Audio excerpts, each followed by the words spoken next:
Hey everyone, I am back after a short break from making YouTube videos. I started a new 4-year project at work and we have been working crazy overtime. See, I am not one of those fortunate YouTubers who can make their living on YouTube.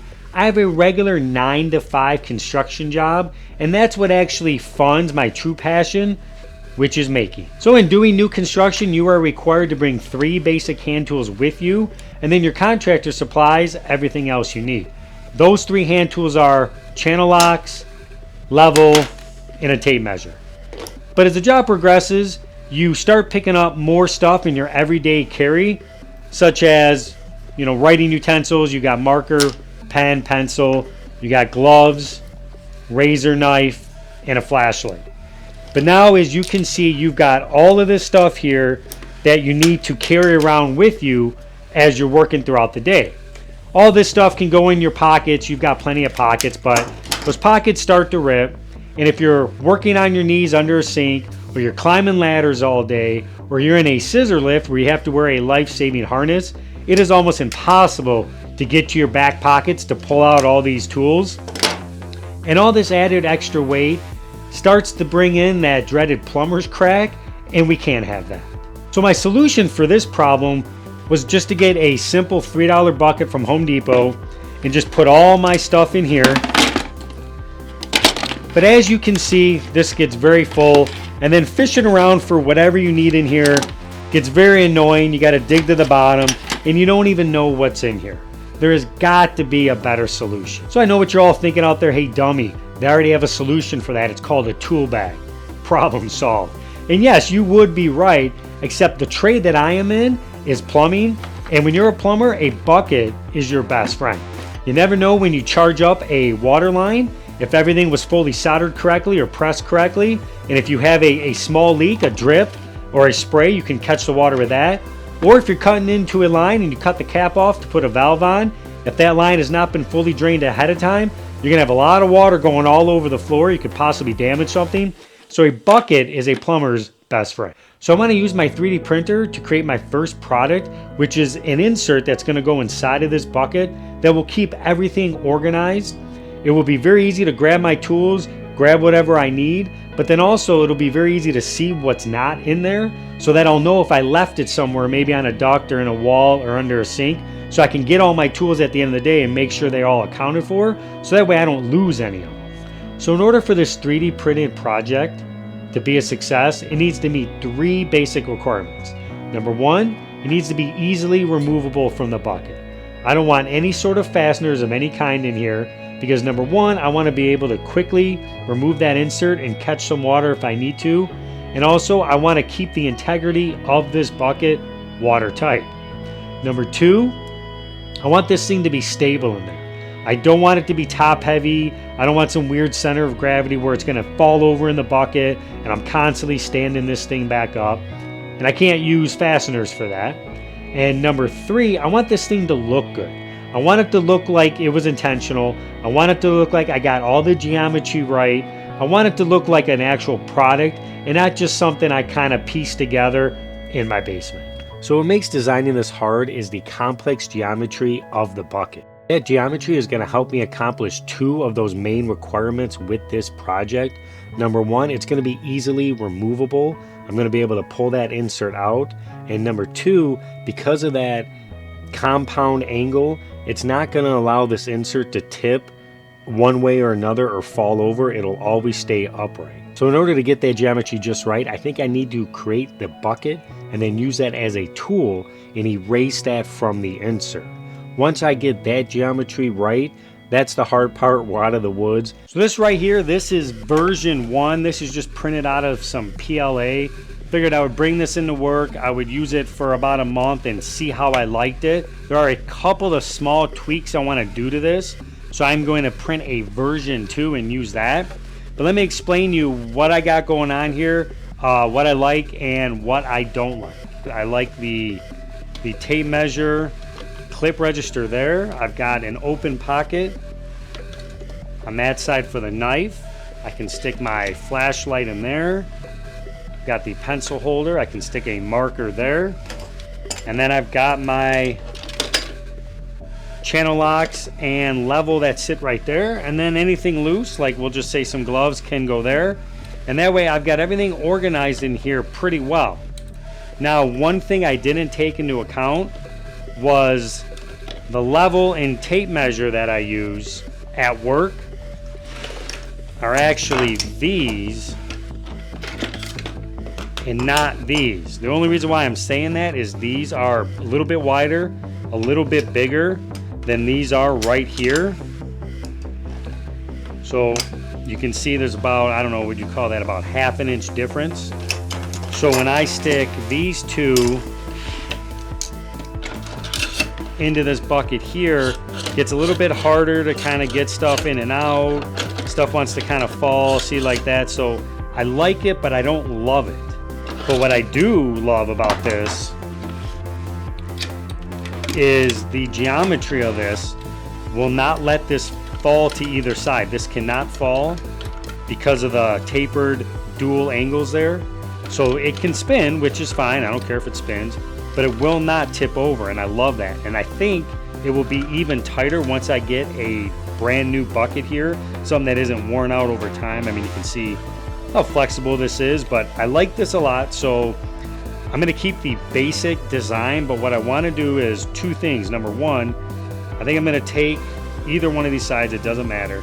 I'm going to come out maybe on like a 45, and I'm going to extend this out and then come back with a 45. Make this about 3/8 of an inch wider so that this pocket's just a little bit bigger, and I think that'll give me enough play for those thicker hand tools.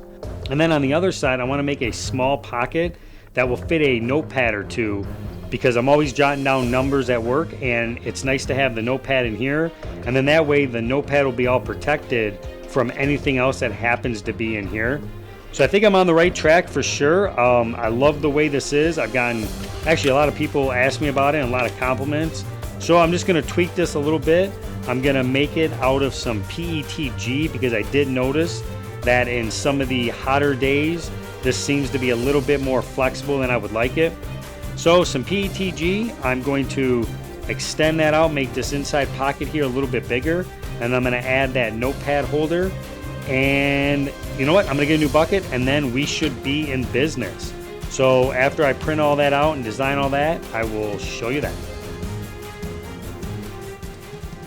Alright, so we are really close with the final design of this. I'm going to make those two tweaks. I'm going to add that notepad holder to the outside. I should have done that from the start. Somebody like me who has CRS, a notepad to be able to jot down notes and numbers for future you is absolutely key. And then I should have used the geometry of the tools I would actually be using with this insert. But now that I got those and I can make those final tweaks, I think this is going to be the winner. And I think this does accomplish requirement number 3. I think this looks great. I'm excited to print this. I'm excited to get this into use. And I'm excited to test this out on a job site and see how it holds up after 6 months.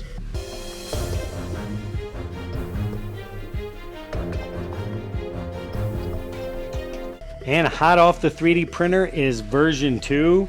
And I think this one is the winner. I think this is going to have all the added functionality with that wider pocket in there, and then with the notepad holder over on this side. I think that's going to keep those papers clear, so when I'm jotting down numbers and I need to write something down to remind myself the next morning not to forget about it or what the number was, those will be in there nice and safe. And I think with this being PETG, I think it's going to be better overall than the PLA. I think it's going to be more sturdy and it's going to be more heat resistant. So when this thing is sitting in there in a game box at the end of the day, baking in the sun, I don't have to worry about this warping or tweaking or anything like that. I picked myself up a brand new bucket as well, and the geometry of this fits absolutely perfect. And this is exactly what I wanted.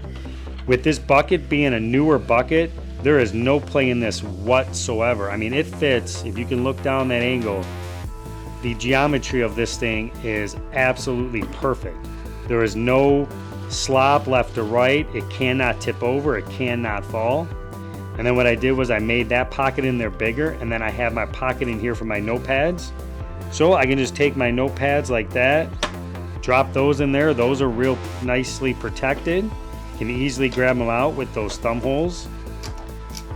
Then I've got the actual hand tools that I use at work. Those go right in there. There's plenty of room in there. I can get those in and out. Still have the tape measure holder. And then of course the knife, the flashlight. So everything is contained, everything is good here. I've got some extra room on this side. I can throw some gloves in there, but no, everything's gonna stay exactly where I want it to be. I've got my handle for my bucket there. Everything is in here, and then if something were to happen and I need this as just a bucket, well, I can easily pull that out. There we go.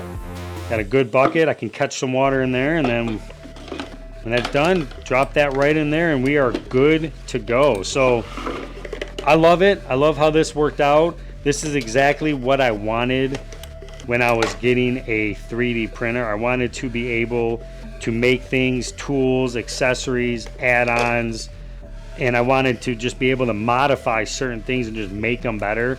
And this right here is the perfect example of that. So we are back to modern day. This is winter 2026, and I wanted to give this thing a 6-month true test of how this thing would hold up, how I would like it, and give it a real good sample size. And the verdict is in. I absolutely love it. This thing has held up so well. You can see in the middle of the video that was summertime. I had the short sleeves on, so this thing was subjected to all kinds of heat, especially sitting in a toolbox right in the middle of the sun. It probably got real hot in there, well over 100 degrees, and this has done just fine. And you can see now with my cold breath here that is extremely cold where I am. It is actually single digits, and this thing again is held up just fine. I didn't baby this thing at all. I would drop the tools in here and I would just kind of, use this, give this a real world stress test, and it held up absolutely awesome. I'm extremely happy with this. My first 3D printed product here. So if you guys are interested in this, you can hit the links down below in the description. There'll be places where you can pick this up. Not quite sure where I go from here. Do I try to get this on Amazon, or what really I do? That's gonna be something I need to figure out. But I wanted to get the product done. I wanted to get it tested. I wanted to make sure it was gonna hold up and it was gonna be functional. And it is all of that. So I think it meets all 3 requirements. I think it is stable. I think it sits in here beautifully without any sort of fasteners. And I think it looks great. If you guys enjoyed this video, please hit that thumbs up. If you guys like this sort of content, please subscribe to the channel. And until next time, take it easy.